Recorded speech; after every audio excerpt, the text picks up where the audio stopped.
নামাজ পড়ি কি আই? আমি নামাজ পড়ি না, কি হয়েছে? পড়ার জায়গার মালিক খোদা দিন দুনিয়ার মালিক। কেন নামাজ পড়ি টাকা পাসনি? ফোন তুই টাকা দেয় না? ট্রেন ফেলবো, ফোন করে বল আমার লেগে থামতে। হ্যাঁ, ট্রেন তোমার বাপের ট্রেন না যে দাঁড়াবে।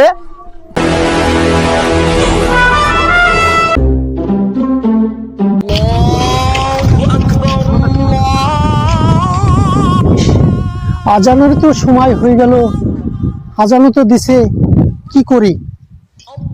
আমি নামাজটা পড়েই আসি।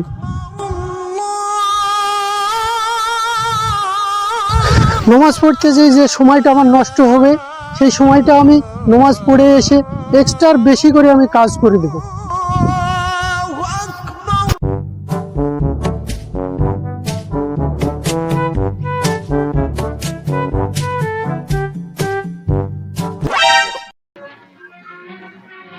কি ব্যাপার?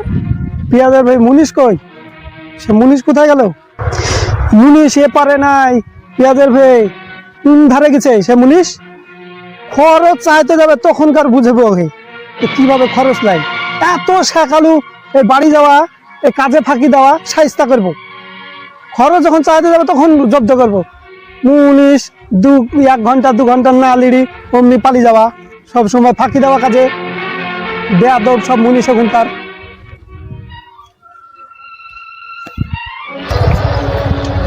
সবগুলো আসে, মালিক চলে এসছে, একটু তাড়াতাড়ি যায়।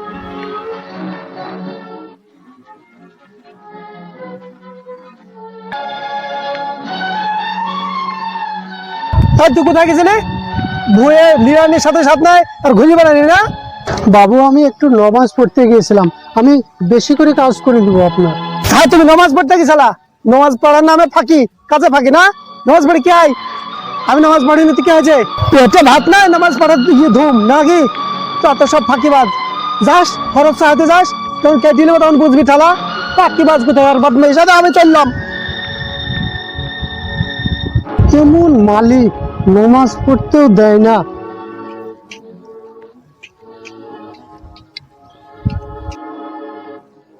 ভাই, ব্যাংকে থেকে লোক এসেছিল।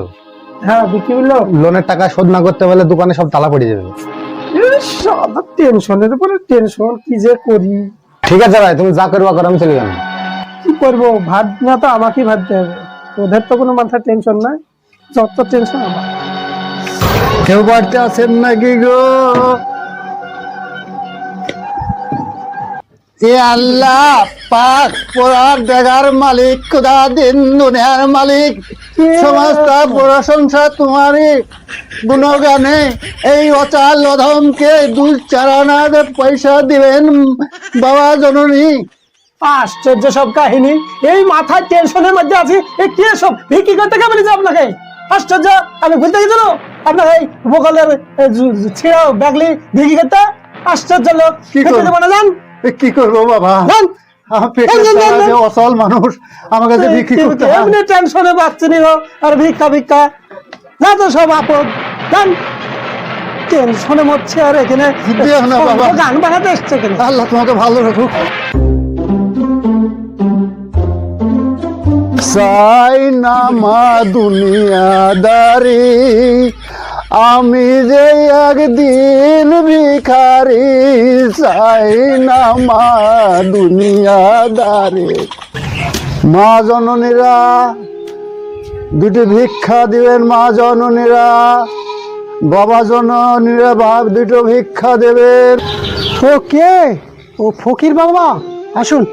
বাবা কিছু খেতে দেবেন না, 2 দিন ধরে কিছু খাইনি। আপনি 2 দিন ধরে খেতে পাননি? বসেন বসেন। হ্যাঁ বাবা, আমার রান্না বান্না চলছে, সেটা খেয়ে দিয়ে আপনি ভিক্ষা নিয়ে যাবেন। বসেন এখানে। মানুষের এত কষ্ট, 2 দিন ধরে বেচারি খেতে পাইনি। হ্যাঁ বাবা, তোমাকে আল্লাহ ভালো রাখুক। এক বাড়িতে গিয়েছিল, ভিক্ষা তো দূরের কথা, বাবা দূর দূর করে তালে দিয়েছে। তাই তুমি গরিব মানুষ হইও যে তুমি আমাকে বসতে বলিস, যে খেতে দিবা, এটা আমার খুব সৌভাগ্য। অত দুঃখ করেন না, আমার রান্না বান্না হচ্ছে, খাওয়া দাওয়া করে আপনি যাবেন, আমি ভিক্ষা দিয়ে দেবো, আপনি চলে যাবেন। ঠিক আছে? হ্যাঁ, আল্লাহ সাহেব ভাব আপনাকে ভালো রাখা জানে, খুব সুখে রাখা জানে আল্লাহ। আমি আল্লাহর কাছে হাত তুলে দোয়া করছি, আল্লাহ এই বান্দাকে তুমি সুখে রাখো আল্লাহ। আল্লাহ বাবু বাবু বাড়িতে আছেন? বাবু বাবু বাড়িতে আছেন? আরে এ সময় তোর আবার কি হলো? যদি সেদিনকার খরচটা দিতেন তাহলে চাল কিনতাম বাড়িতে যে। আরে খরচ খরচ, কাজের বেলায় কাম নাই আর খরচ খরচ। কেন নামাজ পড়ে টাকা পাসনি? ওখান থেকে টাকা দেয় না, খাতে দেয় না ওখান থেকে?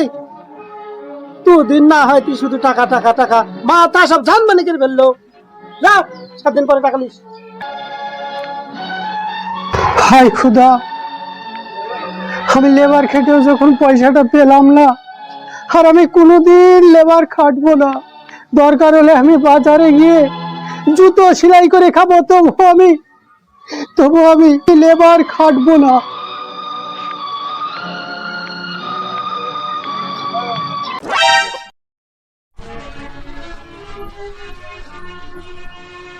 কিরে ফিরোজ নাকি? হ্যাঁ বাবু। তুই দোকান করেছিস? হ্যাঁ আমি দোকান করেছি। কি কি পাওয়া যায় রে তোর দোকানে? ওই চা, পান, বিড়ি, সিগারেট এসব। ভালোই হলে তো একটা গজা দেখাই। ও গজা খাবেন? দিচ্ছি আপনাকে।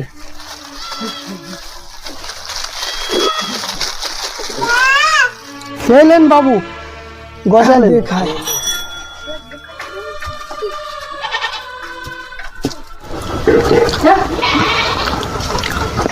আরে কত টাকা দেবো রে? এত দাম 5 টাকা বাবু। তাহলে হ্যাঁ বলুন বাবু। টাকা তো আনা হয়নি রে, টাকা তাহলে পরে নিয়ে দিস হবে? ঠিক আছে বাবু।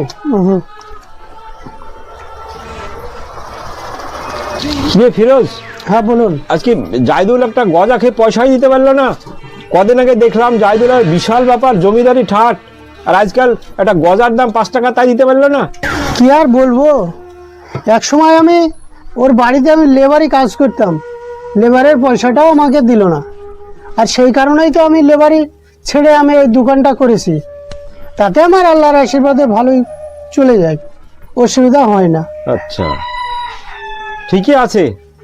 তবে জাইদুল মনে হয় খুব একটা ভালো নাই, ওর অবস্থা শোচনীয়। মাজাটাও ব্যথা করছে, বয়স হয়ে গেছে, টাকার অভাব, কিভাবে দেনা শোধ করতে পারবো না মনে হয়। কি করবো ভাই? কি হলো রে বল, কি বলছিস? 2 মাস থেকে তো আমাদের দোকানপাট সব বন্ধ করে দিচ্ছে। তাই তো হলো রে, কি আর করবো, কি করা যাবে? আমাদের তো খেটে খাইতে হবে। তো খেটি খাবো তো খাটবো কি করে? এই তো মাজার ব্যথা নিয়ে বিদেশ যেতে হবে। পড়ে আছি। বিদেশে তুই নিয়ে পারবি, জোয়ান ছেলে, কিন্তু আমি এই বয়সে কাজ করতে পারবো? আমি পারবা? তোমাকে হালকা হালকা কাজগুলো দেবো আমি। হালকা হালকা কাজ তুই দিবি? তুই তো আর ঠিকাদার না, সেই লোকের কাজ করতে হবে। তোমার ভারী কাজ কিনে আমি করব। ঠিক আছে, ওষুধ টষুধ খেয়ে সুস্থ হয়, তারপরে যাব। ঠিক আছে, তুমি ওষুধ মষুধ খেয়ে সুস্থ হও, যাই হোক আমি চলে গেলাম তাহলে। হ্যাঁ যা। এইভাবে দেনাতে কিভাবে মুক্ত হবো গো? কাজ করে খেতে হবে এই বয়সে, কি করবো? এক সময় বিরাট ব্যাপার ছিল, আর আজকে বলছে কাজে যেতে হবে আমাকে। এক সময় লোককে ধমক মারতুক, লোককে হুকুম করতুক, আর সেই লোককে এখন কাজ করে খেতে হবে, পরের লোকের ছাপ খেয়ে বেড়াতে হবে। হায় রে, কি অবস্থা! এই অবস্থা যেন কারোর না হয় বাবা, শেষ হয়ে গেলাম। ভাই তাড়াতাড়ি আসো, বাস ধরতে হবে, বাচ্চাদের আবার ওখানে ট্রেন ধরতে হবে। তাড়াতাড়ি হাঁটো, তুই কি হাঁটবো? ট্রেন ফেলে দেবো ওদিকে আবার। ট্রেন ফেলবো? ফোন করে বল আমার লেগে থামতে। হ্যাঁ, ট্রেন তোমার বাপের ট্রেন না যে দাঁড়াবে। চ।